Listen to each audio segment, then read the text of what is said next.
Question 1c, we are being asked to use Pythagoras to find m. This time m is not the hypotenuse. This time 25 is the hypotenuse, and these guys might be A and B. Now, for those guys who've got a keen eye, they'll see that this is actually a Pythagorean triad. So this m is actually going to be 20 centimeters. But if you can't see that, you should use Pythagoras to solve this one. And this time we're going to use the rearranged formula.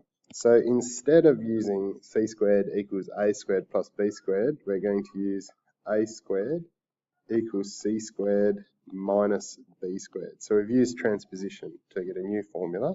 And now we're subbing in the values that we're looking for. So a becomes an m, and then c becomes 25, b becomes 15, and we start to solve. We've still got m squared, we've got 25 squared, which is 625, and we've got 15 squared, which is 225.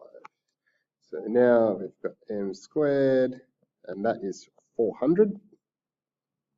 And we switch over to the balance method, because we know that the opposite to squared is to square root both sides.